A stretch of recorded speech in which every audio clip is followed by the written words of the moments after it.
Como é a percepção das manipulações no treinamento de força? Vamos separar um pouco.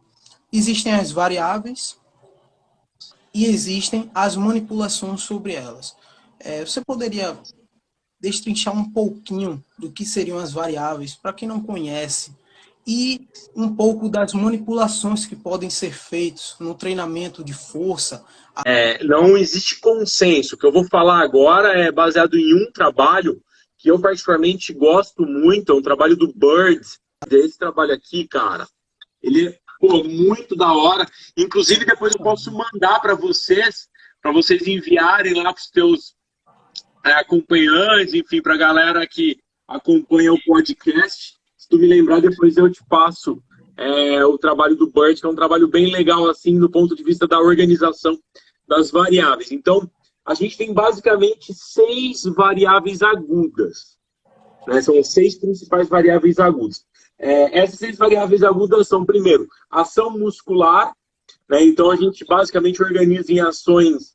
Eu não falo contração excêntrica, contração concêntrica, não faz sentido do ponto de vista neuromuscular, da fisiologia neuromuscular, mas a gente então pode manipular as ações musculares, concêntricas, excêntricas e isométricas. Estas ações musculares, que são organizadas em 3 grupos, como as excêntricas, concêntricas e isométricas, podem ser combinadas em várias estratégias no treino de força.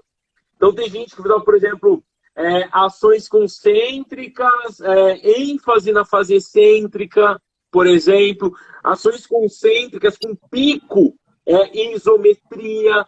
Então aí tem um monte de nuance no processo. Mas de modo geral, então, a primeira variável é ação muscular. De modo geral, o que a gente sabe quanto à ação muscular? Ações concêntricas gastam mais energia, então o gasto calórico é maior quando a gente privilegia ações concêntricas. As ações excêntricas promovem maior dano na musculatura. Consequentemente, treinos com ênfase nas fases excêntricas de verdade, né? Porque tu pode ter uma fase excêntrica que ela só é mais longa, mas não significa que ela tem uma ênfase quanto à carga externa. Então, treinos com uma ênfase na carga, na ação, melhor dizendo, excêntrica, geram um dano muscular mais severo, consequentemente, precisam de mais tempo de recuperação. E também, obviamente, alguns estudos têm mostrado que as ações excêntricas tendem a contribuir mais para o aumento da força. Para a hipertrofia muscular, a gente fala depois. Essa é a primeira variável, então, a ação muscular. A segunda variável é carga, né? Quilagem e volume, que dá uma discussão gigantesca, sabe? A gente pode fazer uma live, um podcast só sobre volume e só sobre quilagem, né, no treino de força. De modo geral, o que a gente observa? Quando a gente fala de carga no sentido de quilagem, por quê?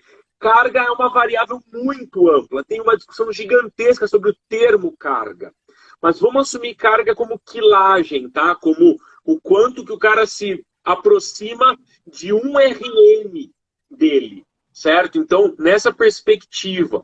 Então, quando a gente fala de carga, nesta ideia de intensidade, a gente está falando de percentual de um RM.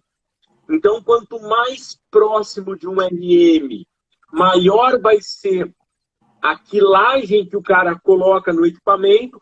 Quanto menor o percentual de um RM, menor vai ser a quilagem. Quando a gente fala de carga, então, de intensidade, de quilagem, o que a literatura tem mostrado assim de modo mais amplo? Não interessa muito se você vai colocar muita carga, muita quilagem ou pouca quilagem para os desfechos de hipertrofia. Parece que quando as pessoas vão mais próximas à falha concêntrica, independente se a carga está muito alta ou muito baixa, os efeitos são muito semelhantes. O que está sendo discutido hoje é o mecanismo. Será que o mecanismo é o mesmo? que vai deflagrar as respostas hipertróficas.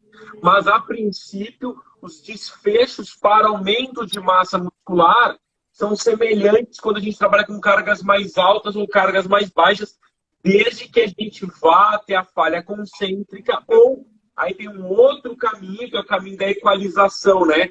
Ou se a gente equalizar a quilagem total da seção. Quando a gente fala de volume, porque na mesma variável aguda, né, que é carga e volume, a gente está querendo conversar sobre, bom, no final do dia, quantas séries a pessoa fez para aquele segmento corporal ou para aquele grupo muscular. Essa é uma outra gigantesca discussão, né? A gente fala, quantas séries você fez? Aí o cara, para quê? Ah, no supino reto?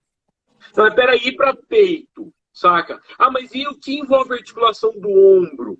Então tem que tomar um pouco de cuidado, porque volume não é um negócio, quantas séries eu fiz no supino reto? Bom, é quantas séries eu fiz que envolvem o complexo de empurrar, né? Empurrar na vertical, empurrar na horizontal, e aí a gente tem observado que quando as séries não vão até a falha, é provável que tenha um grande efeito do volume. Então, a manipulação do volume vai gerar respostas mais sensíveis. Mas tem um monte de trabalho também com treino de série única, mostrando que até 3, 4, 5 meses de treino com série única, desde que vá até a falha, gera respostas muito semelhantes às séries múltiplas. Quando a gente fala de série múltipla, a gente está falando daquele treino que o cara faz, por exemplo, para supino reto, 3 séries, para supino inclinado, 3 séries, para supino declinado, 2 séries, para crossover, por exemplo, o crucifixo, mais 2 séries. Então, os treinos de séries múltiplas estão no domínio do controle do volume, e aí a discussão é, bom, qual que é o volume ideal? Cara, essa é a resposta de $1 milhão. Não existe nenhum tipo de trabalho que mostre volume ideal. E eu vou te falar por quê. Porque a gente tem uma variedade de estudos e uma variedade de pessoas muito grande. Alguns trabalhos que são feitos com sedentários vão falar assim, uma série é suficiente. Aí o sujeito vai parar e dizer, bom, mas espera aí, meu aluno não é iniciante. O meu aluno, ele treina faz 5 anos. Não, mas o cara que treina 5 anos pode ser usuário de esteroide anabolizante ou não, usuário de creatina ou não, usuário de proteína ou não. E aí tem um monte de variável que afeta essas relações. O que a gente sabe quanto a volume? Parece que existe dose e resposta. No ponto de vista semanal, quanto mais faz, mais tende a melhorar, né, o desempenho neuromuscular. Porém, parece haver um efeito teto. Até perto, estou falando em caras assim, extremo, caras no extremo, até perto de 30, 35 séries por semana, já existe dose e resposta. Mas, por favor, não pegue esse valor e traga para o iniciante. Porque os estudos que tem de meta-análise mostram que o ponto de corte são 9 séries, saca? Por semana para aquela região corporal. Então, fazer mais de 9 séries é melhor que fazer menos que 9 séries por semana. Mas tu não precisa fazer 9 séries de supino, 9 séries de crucifixo, 9 séries de... Não, tu pode distribuir entre todos os exercícios. Né? Então, essa é a segunda variável. Olha só, falei quase 10 minutos. Olha a aula. Vou parar na terceira, e aí a gente troca uma ideia e eu falo as outras 3, beleza? Perfeito. A terceira variável de controle agudo é exercício, né? Seleção de exercício e ordem de execução, saca? Quando a gente fala de ordem, a gente tem 2 caminhos, tá? Para falar sobre ordem. Quando eu entrei na faculdade, na década de 90, faz um tempinho, eu não sei o que vocês faziam em 98, eu entrei na educação física em 98. Então, quando eu entrei na facu em 98, o que a gente fazia? Cara, é importante tu fazer primeiro grande grupo e depois pequeno grupo. Exemplo típico, faz primeiro peito e faz depois tríceps, saca? E isso hoje, assim, eu sou um dos caras que ouvi muito isso, falei muito sobre isso há 10 anos, né? E hoje já entendo de forma diferente. Então, primeiro, tríceps não é menor que peitoral, saca? A gente já tem um monte de estudo mostrando isso. Segundo, parece que o nosso corpo, na musculação, responde numa perspectiva de prioridade. Então, o que tu quer desenvolver mais, você treina antes na sessão. Então, a ordem não é muito grande grupo, pequeno grupo, multiarticular, mono... Não, é assim, o que você quer desenvolver mais? O que você quer melhorar mais, você coloca no começo da sessão. Então, parece que existe um efeito de ordem nesse caso. O que vem antes melhora mais. E quanto à seleção, né, que a gente tem exercícios compostos e analíticos. Por que eu não uso mais o termo monoarticular e multiarticular, que é muito comum também na nossa área? Quando o cara faz uma rosca direta, tá? A rosca direta é um exemplo clássico, na minha opinião. Você grava, não, rosca direta é monoarticular. Aí tu para pensar, bom, mas espera aí, meu. O complexo do cotovelo não é uma única articulação. A gente tem 3 articulações no complexo do cotovelo.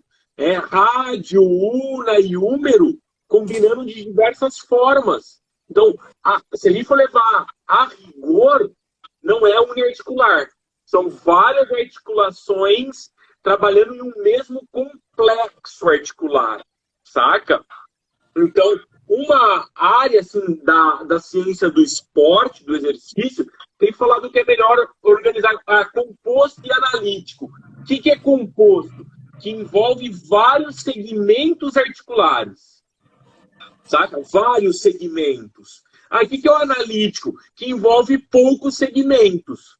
Então, por exemplo, a rosca direta, que é o que eu estou falando agora aqui, trabalha com 2 segmentos predominantemente, né? Ombro e antebraço. Braço e antebraço. O supino trabalha mais segmentos, né? Porque tem movimento já na cintura escapular, tem movimento no punho, enfim, de acordo com a translação da barra. Então, quando a gente fala de variáveis agudas, essas são as 3 primeiras que eu gostaria de destacar. Deixando com chave de ouro, vamos terminar, por favor, as últimas 3 variáveis. A primeira delas é tempo de descanso entre séries. Né? Eu estou falando de variáveis agudas. Então, a primeira delas é tempo de descanso entre séries. Eu devo descansar pouco tempo entre séries ou muito tempo entre séries? O que a gente já viu? Descansos mais curtos entre séries, 30, 45 segundos, geram um elevado desgaste orgânico, né? O estresse metabólico é muito acentuado, aumenta demais a concentração de lactato, tem uma depressão muito acentuada de fosfocreatina, sem ressíntese, e isso sinaliza para respostas hipertróficas. Então, aumento na concentração de lactato é claramente um mecanismo que ativa a célula satélite, aumenta a síntese proteica, sinaliza para aumento de produção de hormônio anabólico pós-treino, tem um monte de efeito positivo. Mas se eu descanso mais entre as séries, eu consigo trabalhar com volumes maiores e tonelagens maiores, porque eu vou fazer mais repetições, né, ou mais carga.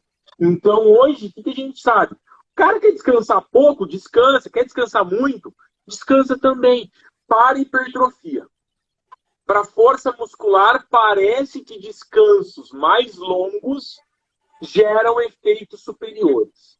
E aí isso é interessante porque se eu fizer um ciclo, não é de esteroide, de bomba, falando, um ciclo com descansos mais longos, depois, e isso aumentar mais a minha força, depois eu poderei fazer outros ciclos com descansos menores, com cargas mais altas. E aí eu vou ter uma maior densidade do treino, né? Porque o descanso vai ser... A quinta variável é velocidade da repetição. Lembra? Super lento, o cara faz concêntrica rápida e segura na fase excêntrica. Pico de contração, pico de não sei o que, ponto 0, ponto 1, ponto Euler, né? Ponto pi 3,14, Hoje tem um monte de velocidade de repetição. É engraçado porque as pessoas acreditam piamente, cara, nesse troço, saca? Porque vê um cara bombado, manja, que cresce um monte usando esteroide, treinando pra caralho, mas cresce usando esteroide, e fala, não, porque comigo isso aqui deu certo. E aí a pessoa fala, não, se ele que é gigante daquele jeito tá falando que deu certo com ele, comigo que sou um frango também vai dar. E aí, infelizmente, a gente acaba criando, né, essa aura mística na nossa área. De modo geral, parece que a velocidade de repetição ela é muito importante quando o objetivo do treino é aumentar a potência. Quando o objetivo é aumentar a massa muscular, aumentar a força, essa não é a variável mais importante. O que é essencial para ir em direção ao fim dessa variável? Intencionalidade. Se a carga estiver correta, se a quilagem estiver correta, a pessoa deve se preocupar em fazer fases concêntricas o mais rápido que elas conseguem. Às vezes, essa fase concêntrica não vai ser rápida, porque a quilagem está muito alta. Mas é o papo que eu falava da intencionalidade. E a intencionalidade tem uns estudos maravilhosos do Moritani, do Hirakawa, mostrando que é a intencionalidade que determina os ajustes de motoneurônios, especialmente que inervam fibras de contração rápida. E a última variável é a frequência semanal de treino, né? Quantas vezes eu treino cada grupo muscular, cada movimento, cada músculo e eu vou à academia. Deu 6 variáveis.